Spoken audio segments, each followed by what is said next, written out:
Kain po tayo ng aking super favorite na ube bar. Pero mga mare ko ha, diabetic po tayo pero ayan, kayang-kaya ko na pong kainin itong ube bar dahil ito ay low carb na. So imagine ninyo mga mare ko, ito po ang isa sa super favorite ko na tinapay simula nung maliit ako. Pero simula po nung nagka-diabetes ako, iniwasan ko na to. So isa po ito sa iniwasan kong tinapay dahil malakas po siya blood sugar spike. Ayan, tignan nyo naman sa kagatina natin para makita nyo kung anong itsura niya. Lambot. Ito po ha, kagabi ko po siya binik. Galing na to sa rep. So, nilagay ko siya sa rep kasi meron siyang coconut. Ayan, nag-worry ako baka mapanis. So, ang sarap. Napakalambot. Wala pong pinagkaiba yan doon sa... Actually, mas maganda pa po ang texture nito kaysa doon sa nabibili nating ube bar kasi malambot po siya. Ayan. Malambot at very safe sa ating mga diabetic. So, ayan, kung gusto niyo pong matutunan nitong ube bar na to, just follow me at ako po ay nagsishare ng mga baking tutorial videos. Ayan, look at that. Ang sarap.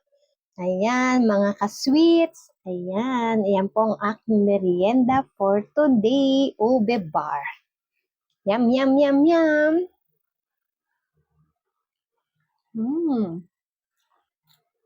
Sarap.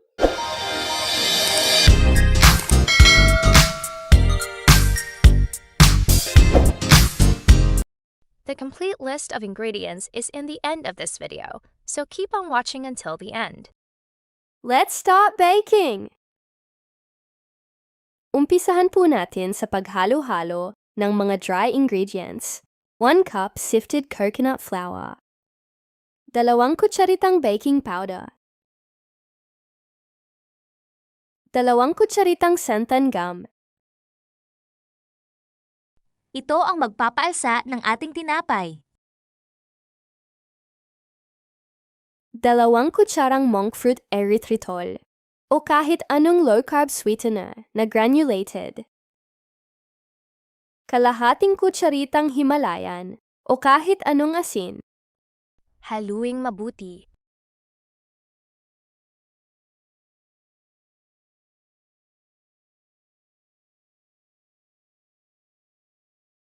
Ngayon naman ay ang wet ingredients ang ating paghaluin. 3 malaking itlog. 2 kutsaritang unsalted melted butter.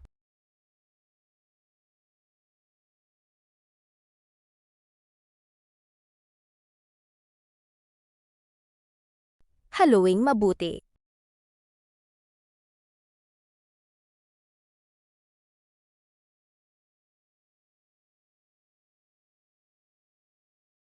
Idagdag ang 1 tasang all-purpose flour.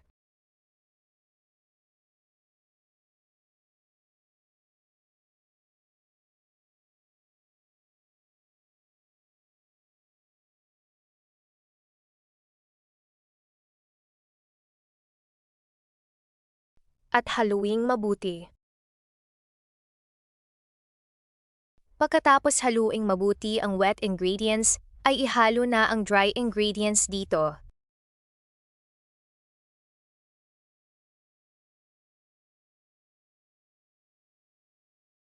At haluing mabuti hanggang magsama-sama ang mga sangkap.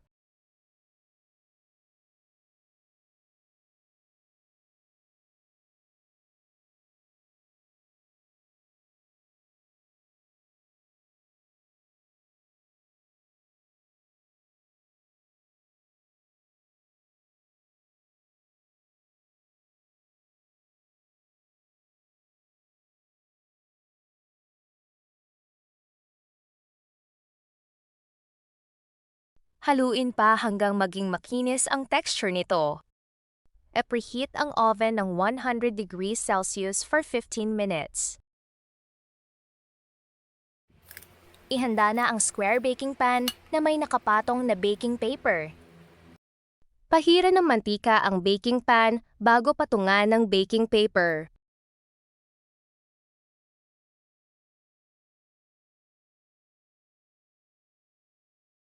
Ipatag ang batter. Kailangang magpantay ang pagkakalatag nito sa baking pan.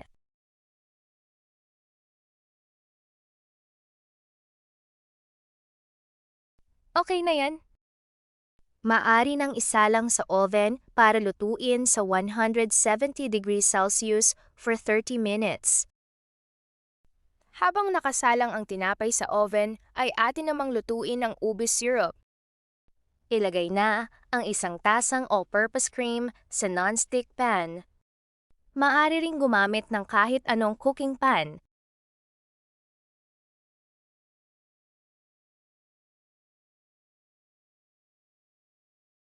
At idagdag na dito ang 2 kutsarang golden monk fruit erythritol sweetener.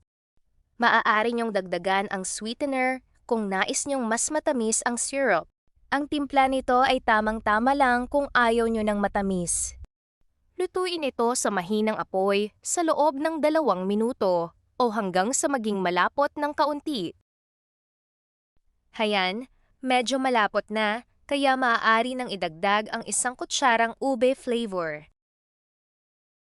Ito ang ube flavor na gagamitin ko. 1 kutsarang ube flavor, kalahating kutsara ang gamit kong pangsukat, kaya 2 ang aking inilagay. Haluing mabuti hanggang sa lumapot. Huwag niyong titigilan ang paghalo at baka masunog o matuyuan ang syrup.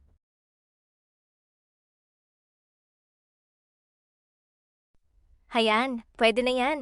Palamigin na lang mabuti bago isawsaw ang tinapay upang hindi mapaso ang inyong kamay.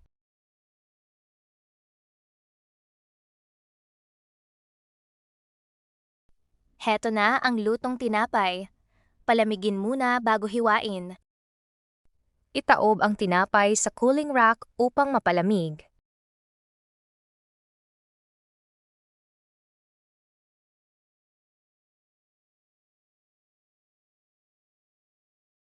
Okay na yan, pwede nang hiwain ng maliliit na pahaba.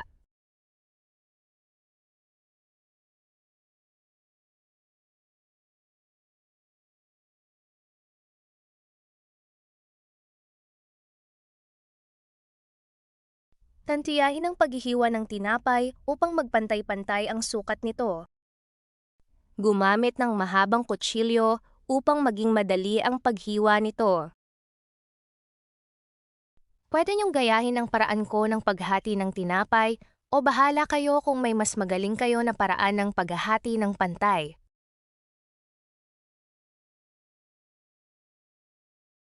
Bale 16 pieces ang naging resulta ng aking paghiwa. Heto na ang pinaka-challenging na proseso, ang paglubog ng tinapay sa ube syrup. Sobrang messy at dumidikit talaga ang syrup sa mga daliri.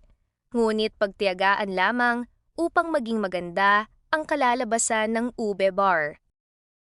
Bawasan ang kumapit na ube syrup sa tinapay. Kailangang tama lamang ang syrup na dumikit sa tinapay at baka kulangin ang syrup. Pagkatapos ay pagulungin sa desiccated coconut ang nilubog na tinapay sa syrup.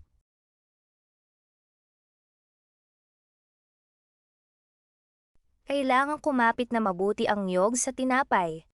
Puputulin ko na ang video at masyadong matagal at baka mainip kayo dahil 16 pieces lahat ang bar na babalutin ng syrup at niyog.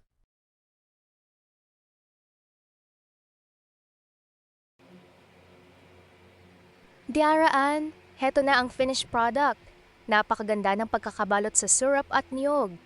Mukhang napakasarap. Anong sa palagay ninyo mga mahal kong manonood? Nabigyan ko ba ng hustisya ang aking low-carb ube bar? Kawangis ba ito ng pangkaraniwang ube bar na nabibili sa mga bakery? Kung nagustuhan nyo ang aking ube bar baking tutorial video, maaari po bang pakishare ito sa inyong mga kaibigan? Pakilike na rin itong video at mag-iwan ng comment.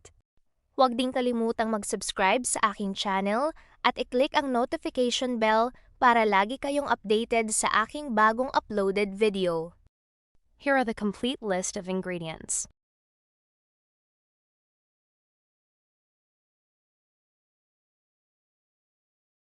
Thank you for watching, and watch out for my next baking tutorial video.